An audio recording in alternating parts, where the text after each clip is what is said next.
ang narinig ho namin na pahayag niya ay hindi ho siya nagsisisi sa kanyang binitawang mga salita.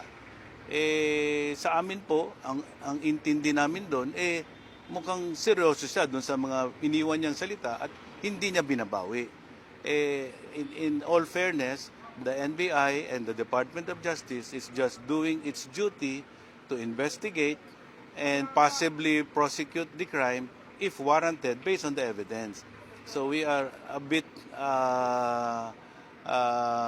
it is unfortunate, I should say, that the Vice President did not avail of that opportunity to present her side because due process is being afforded her.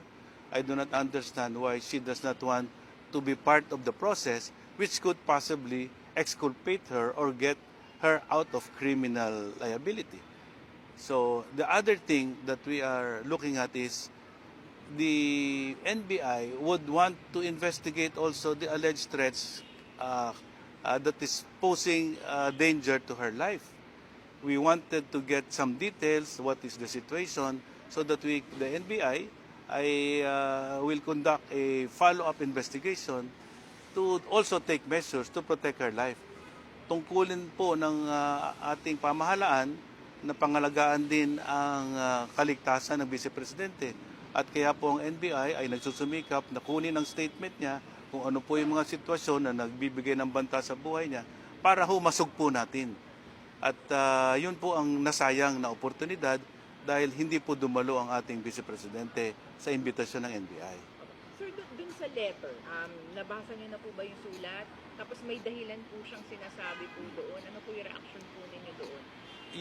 Wala po kami natanggap na any sworn statement mula sa ating Vice Presidente na tumatanggi doon sa una niyang mga pahayag.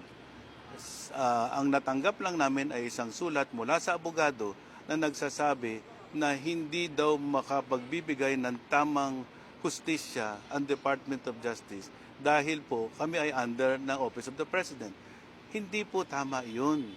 Dahil po ang Department of Justice at ang mga korte at ang mga law enforcement agents ay institusyon po sa ating demokrasya. Hindi ho tayo nagpapadikta kahit kanino at wala naman pong pagdidikta. Yung proseso po na nakasaad sa batas na pagbigyan ang tao na magbigay ng paliwanag sa lahat ng akusasyon laban sa kanya, ipatutupad po natin yan fairly and squarely. Kaya po binibigyan natin siya ng pagkakataon na ilahad ang buong katotohanan. Ngunit kami nga po ay hindi natutuwa na nasayang yung oportunidad. At mukhang sarado ang kanyang isip na lumahok sa proseso ng batas. We believe that public officials should be the first ones to uphold the rule of law.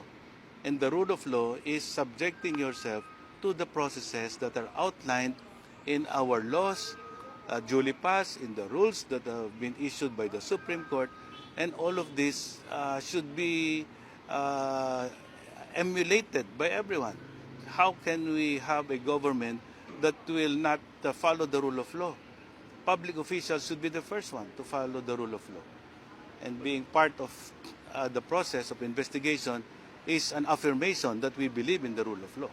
But just the same, can you assure the Vice President na magiging patas pa rin po itong pag-investigate? Tinitiyak po namin sa Vice Presidente at sa lahat po ng mamamayan na ang Department of Justice po ay magiging patas at matuwid sa kanilang evaluation kung kailangan pong mag-file ng kaso o hindi. Tignan niyo po ang reforma ng Department of Justice sa loob ng 2 taon higit.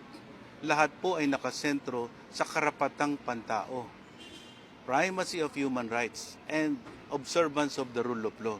Binago na ho natin napakaraming alituntunin sa Department of Justice, pati po yung threshold of evidence. Binago po natin na dati ay probable cause lamang, ngayon po hindi na mababang ebidensya, ngunit ebidensyang tinatawag na prima facie evidence with reasonable certainty of conviction. Dan lang po, pag hawak ang ebidensyang yan, tayo magpapile ng kaso. At kung wala, hindi po magpapile ng kaso ang Department of Justice. Sir, anong advice niyo kay BP kung sakaling magkaroon ng preliminary investigation sa DOJ? Yun. Ang preliminary investigation po na kung matutuloy sa Department of Justice ay isa pong pagkakataon muli para sa pangalawang Pangulo na magbigay ng kanyang pahayag. Part po yan ng due process at kami po ay magiging patas at tuwid sa aming gagawing investigasyon. At kapag sapat po ang ebidensya na magpapatunay na wala siyang criminal liability, you can expect the Department of Justice to make that decision fairly and squarely in the interest of justice. Sir, does this mean dapat pag magkaroon na ng preliminary investigation, dapat hindi lang letter, counter affidavit na ipasa? Opo. Kapag siya po ay pumasok sa preliminary investigation, kailangan po na ang kanyang mga salaysay ay sinumpaang salaysay so that the statements will be accountable because any statement given under oath which is false is punishable also for perjury and other criminal offenses. Thank you, sir. Thank you.